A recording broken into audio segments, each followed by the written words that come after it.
आज हल करेंगे, जिसमें दिया गया है यूक्लिड विभाजन प्रमेय का प्रयोग करके दर्शाइए कि किसी धनात्मक पूर्णांक का घन 9m प्लस 1 या 9m प्लस 8 के रूप का होता है।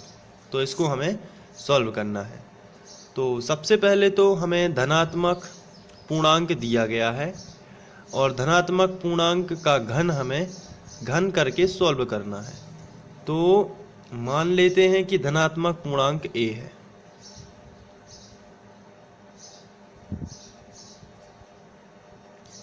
माना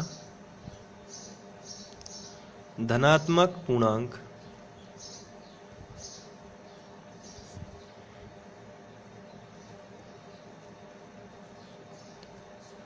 a है, तो जब यदि धनात्मक पूर्णांक a है तो हम a में किसी संख्या से भाग देंगे। ये 9m प्लस 8 और 9m प्लस 1 लिखा हुआ है, लेकिन घन है तो ये कॉमन जो हमें निकालना है, यहाँ से पता चलता है कि हमें कॉमन क्या निकालना है। यहाँ पर हमें 9 9 और 9 तीनों जगह है, इसलिए हमें 9, लेकिन क्वेश्चन हमें 3 से ही करना है। तो हमें भाग किससे देना है? 3 से। जब हम 3 से भाग देंगे तो कोई भागफल आएगा q और कोई शेषफल आएगा r। तो इसमें अगर हम यूक्लिड विभाजन प्रमेय का लगाएं तो किस तरीके से लगेगी? तो सबसे पहले तो हम लिखेंगे, माना धनात्मक पूर्णांक a है, तब यूक्लिड विभाजन प्रमेय का से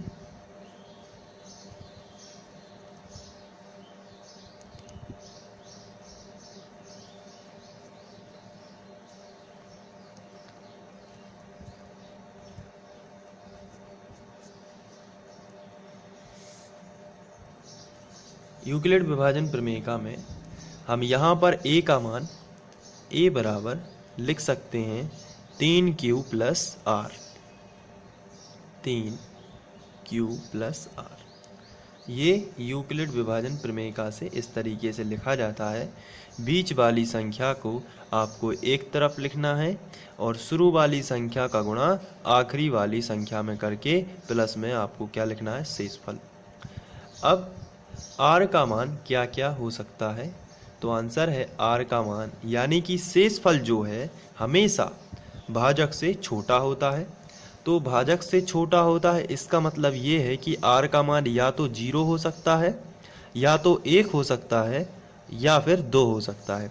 r के मान 1 2 3, ये 3 मान हो सकते हैं। तो शेषफल जो होता है हमेशा भाजक से छोटा ही होता है। तो r के मान 3 हो सकते हैं। तो यहाँ पर एक बार आपको 0 रखना है, एक बार 1 रखना है और एक बार 2 रखना है। तो इस प्रकार हम 3 स्थितियां बनाएंगे और इसको सॉल्व करेंगे। सबसे पहले हम स्थिति 1 लेते हैं, जब r बराबर 0 हो। स्थिति 1, जब r बराबर 0 हो। जब r बराबर 0 होगा, ऐसी स्थिति में यहाँ पर हम 0 रखेंगे तो a बराबर आएगा 3q प्लस r की जगह पर हमें 0 रख देना है, तो आएगा 3q प्लस 0। तो यहाँ पर 0 का कोई महत्व नहीं है, इसलिए हम a बराबर लिखेंगे 3q। तो a का मान हमें मिला है 3q, लेकिन हमें क्वेश्चन में दिया गया है कि धनात्मक पूर्णांक का घन, घन का मतलब 3 की घात, तो हमें दोनों पक्षों का घन करना होगा। तो आइए दोनों पक्षों का घन करते हैं। दोनों पक्षों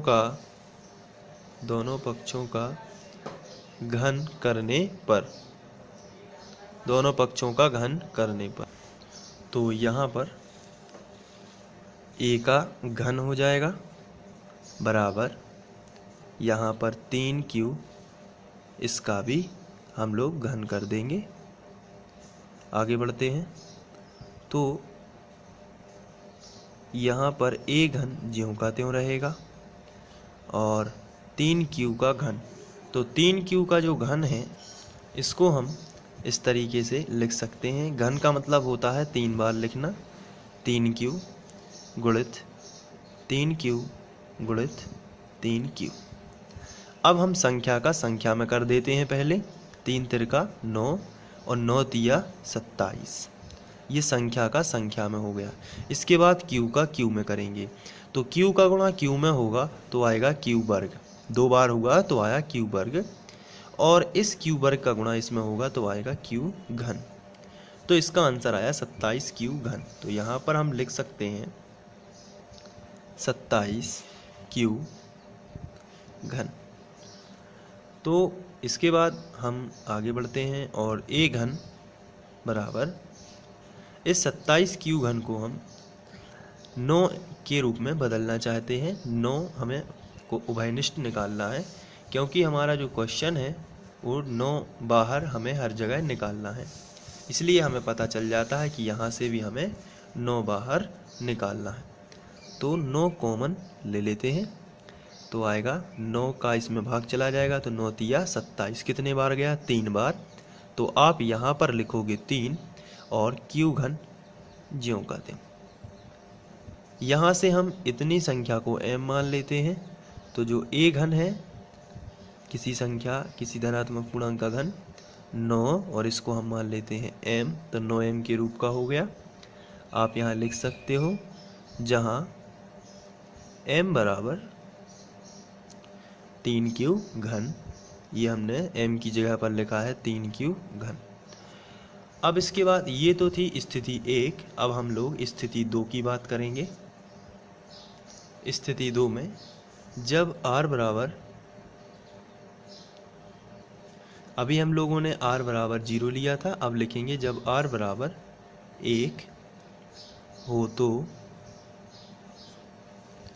जब r बराबर 1 होता है तो ऐसी स्थिति में a का मान जो होगा, यूक्लिड विभाजन प्रमेय का जो हम लोगों ने लगाई हुई थी, वहाँ a का मान होगा 3q प्लस 1। ये हो जाएगा हमारा a का मान।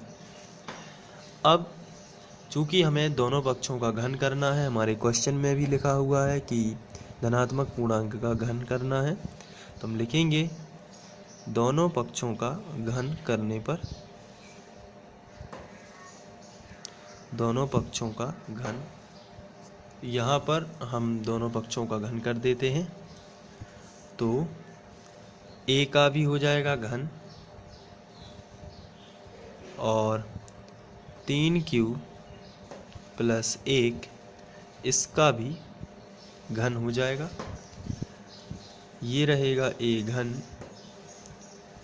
यहाँ लगेगी सर्वसमीका, और मैं आपको सर्वसमीका बता देता हूँ। सर्वसमीका होती है a धन b का होल घन बराबर a घन धन b घन धन 3ab और a धन b। ये सर्वसमीका हम लोग लगाएंगे। तो यहाँ पर यदि आप देख रहे हो a का मान है 3q और b का मान 1 है, तो यहाँ पर a घन लिखा है, इसलिए हम लोग यहाँ पर a घन का मीनिंग होता है 3q का घन, तो 3q का घन लिखेंगे। इसके बाद प्लस लगा है तो प्लस लगा देंगे, और b का मान है 1 का घन, तो 1 का घन 1 ही आएगा। प्लस लगा है तो फिर से प्लस, और इसके बाद 3ab, 3 a का मान कितना है 3q, तो 3 इंटू 3q, 3a और b इन का मतलब 1। फिर इसके बाद ब्रैकेट लगा है तो ब्रैकेट लगा देंगे a प्लस b, a का मान 3q प्लस b का मान 1 है, तो यहाँ पर हम 1 रख देंगे और ब्रैकेट को कर देंगे बंद। आगे बढ़ते हैं। a घन बराबर 3q का घन, तो अभी हम लोगों ने इस पर चर्चा की थी। 3q का घन 27q घन आता है, तो यहाँ पर हम लिखेंगे 27 क्यू घन प्लस 1 प्लस यहाँ पर हम गुणा कर लेते हैं, तो 3 तिरका 9 क्यू एकम 9 क्यू और अंदर रहेगा 3 क्यू प्लस 1। अब यहाँ पर हम ए घन लिखेंगे पहले ज्यों का त्यों। इन दोनों में से 9 कॉमन आ जाएगा, तो हम इन दोनों को एक साथ लिख लेते हैं और +1 को अलग लिख देते हैं। तो 27 क्यू घन प्लस, अब यहाँ से 1 को छोड़ने के बाद हम यहाँ पर लिखेंगे 9 क्यू और ब्रैकेट में आएगा 3 क्यू प्लस 1 और इस जो +1 है इसको हम इस तरफ कर देते हैं। इसके बाद हम यहाँ पर q का गुणा भी कर सकते हैं आगे चल के, या अभी 9 उभयनिष्ठ ले सकते हैं। तो a घन बराबर हम यहाँ से 9 उभयनिष्ठ ले लेते हैं, 9 कॉमन ले लेते हैं, तो 9 का भाग 27 में चला जाएगा और ब्रैकेट में जो बचेगा उसको लिख लेते हैं। 9 तिया 27 3 बार गया, फिर इसके बाद भाग चला गया q घन ज्यों का त्यों, और इसके बाद 9 एकम 9 एक बार चला गया तो q ही बचा, तो प्लस में आएगा q और ब्रैकेट में जो बचा है उसको लिख लेते हैं। तो q का गुणा इसमें हम कर ही देते हैं, तो हो जाएगा 3 क्यू वर्ग और q का गुणा इसमें होगा तो हो जाएगा q। अब यहाँ पर ब्रैकेट और ये +1, तो यहाँ पर हम आगे बढ़ के लिख लेते हैं q a घन बराबर 9, इसको इतने को हम m मान लेते हैं, तो 9m प्लस 1। यहाँ पर हम लिखेंगे जहाँ m बराबर 3 क्यू घन प्लस 3 क्यू वर्ग प्लस q। अब ये 9m प्लस 1 का भी हो गया किसी धनात्मक पूर्णांक का घन। अब हम लोग स्थिति नंबर 3 करेंगे। स्थिति नंबर 3 में जब r बराबर, इस बार हम लिखेंगे r बराबर 2 हो, तो जब r बराबर 2 होता है ऐसी स्थिति में जो a का मान है वो बदल जाएगा थोड़ा सा, और वो a का मान होगा 3q प्लस 2। अब ये r का मान हम लोगों ने बदल दिया है और r बराबर 2। अब हमें दोनों पक्षों का घन करना है, तो हम लिखेंगे दोनों पक्षों का घन करने पर, तो इसका भी घन कर देते हैं a घन और इसका भी घन करेंगे 3q प्लस 2 का घन। आगे बढ़ते हैं। a घन बराबर, यहाँ पर सर्वसमीका वही लगेगी जो मैंने आपको पहले बताई थी, मैं एक बार फिर से बता देता हूँ। सर्वसमीका है a धन b का घन बराबर a घन धन b घन धन 3ab और a प्लस b। चलिए इसको लगाते हैं। यहाँ पर a का मान 3q है लेकिन b का मान 2 हो जाएगा, तो इसी को हम राइट मान लेते हैं। और इसके मुताबिक a का घन यानी कि a का मान कितना है 3q, तो 3q का घन। फिर इसके बाद प्लस लगा है और प्लस b घन, तो यहाँ पर होगा प्लस b का मान देख लीजिए कितना है 2 यहाँ पर, तो 2 का हो जाएगा घन, प्लस 3ab 3 इंटू a का मान 3q इंटू b का मान 2। यहाँ पर आप 3ab लिख सकते हैं और ब्रैकेट में a प्लस b, इसका मतलब 3q प्लस 2। इस तरीके से आप लिख सकते हैं।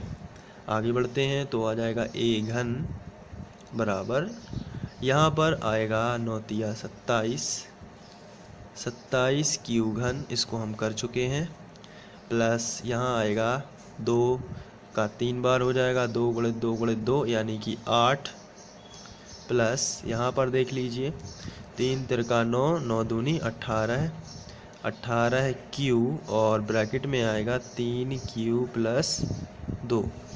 अब यहाँ पर हम a घन लिखने के बाद इसमें से दोनों में से कॉमन आ जाएगा और दोनों कॉमन में से हम लिखेंगे 27 क्यू घन प्लस 18 क्यू और 3q प्लस 2 और ये जो 8 है इसको हम इस तरफ लिख सकते हैं।